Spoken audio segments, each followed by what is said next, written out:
President Obama will back more nuclear loan guarantees, and that long-awaited blue ribbon panel to study nuclear waste locations finally comes together.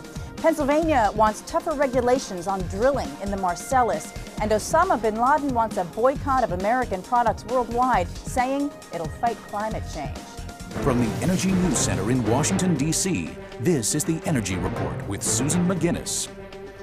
Good morning, I'm Susan McGinnis. Thanks for joining us for the Energy Report on this 29th day of January 2010. Well, he supported nuclear power in the State of the Union address, and now President Obama is backing that up by expanding loan guarantees. And the Energy Department will finally name that blue ribbon panel that it promised about a year ago to look into new ways to manage nuclear waste. Bloomberg is reporting that Obama's budget, to be released on Monday, will include $54 billion in loan guarantee authority. So far, Congress has only allowed about $18 billion, and that is expected to be used up by only about 3 or 4 projects this year. But NRC has applications for 29 new reactors, and nuclear advocates are saying that more guarantees are needed to get multi-year financing. Also, last March, Energy Secretary Stephen Chu promised a blue ribbon panel would find alternatives to burying nuclear waste at the Yucca Mountain, Nevada site. Today, he is expected to finally name that panel. The New York Times says 2 familiar names will co-chair it. One is Lee Hamilton. He's from the 9/11 Commission.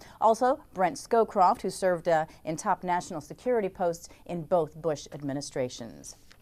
Natural gas in Pennsylvania can likely expect more regulation on the way, as Pennsylvania is now planning to adopt new rules to strengthen state regulation of natural gas drilling. It's aimed at protecting drinking water supplies in the areas where drilling of the Marcellus Shale takes place. They're designed to prevent drilling chemicals from leaching into water supplies after some local reports of contamination from hydraulic fracturing. That's the method used to extract the gas. Reuters says that Pennsylvania has hired 68 new inspectors to monitor the well sites. The rules would also lower maximum well pressures and would raise standards for well cement and pipes. Drilling companies would have to restore water supplies that they do pollute.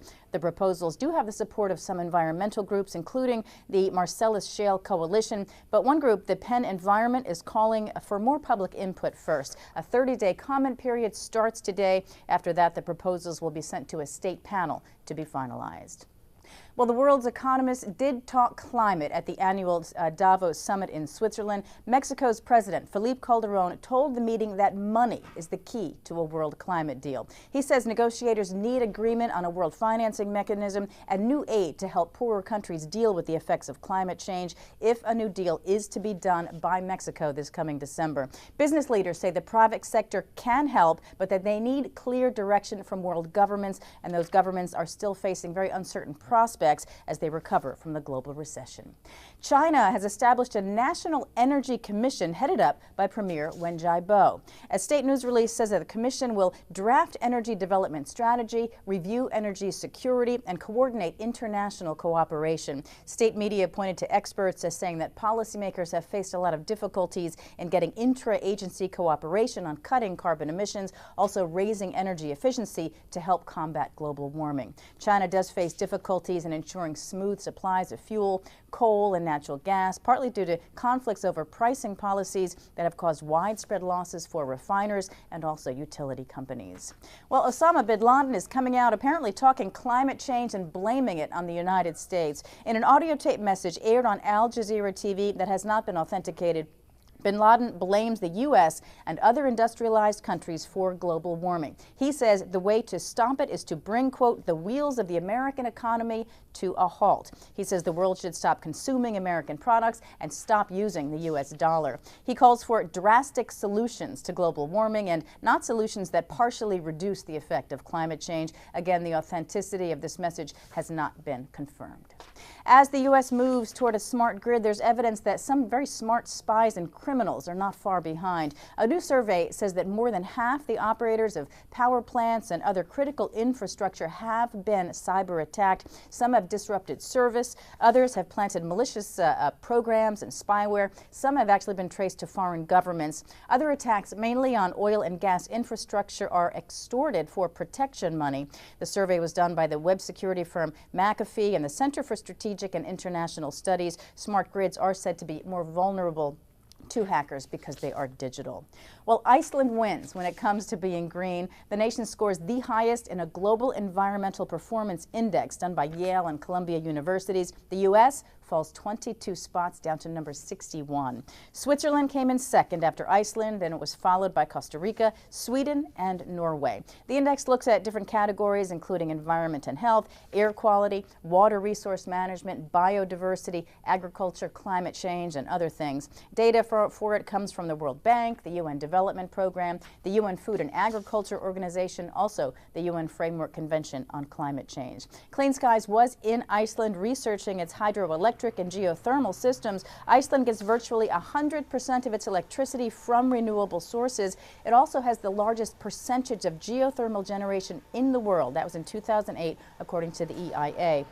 You'll find several in-depth reports on Iceland's renewable sector right here on our site, including its groundbreaking CarbFix project to turn CO2 into rock. Just search the site for the word Iceland. The U.S. did fare poorly on greenhouse gas emissions in this study and also on air pollution. The data were collected before 2009, so no Obama energy initiatives were included in this information. The results are being presented today at the Economic Forum in Switzerland. Well, one way the Obama administration wants to improve our green score is to boost the U.S. solar industry. Interior Secretary Ken Salazar outlined his department's plans for new capacity for solar before a Senate Environment Subcommittee.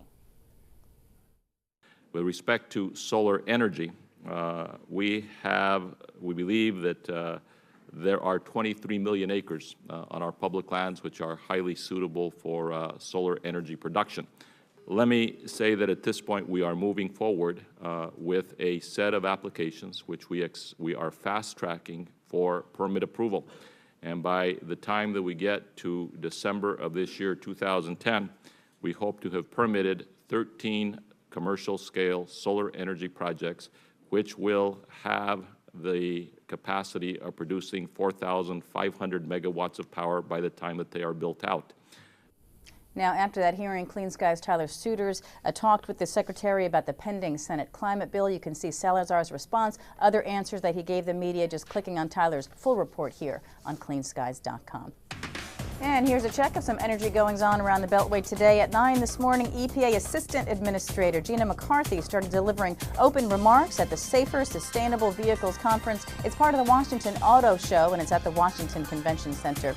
At noon, the World Resources Institute has a briefing on the Arab Forum's report on how climate change impacts the Middle East. Clean Skies News will be there. Also at noon, student groups stage a protest against what they call K Street war profiteering CO2 polluters. That features a giant fossil hawk puppet that starts at Lafayette Park.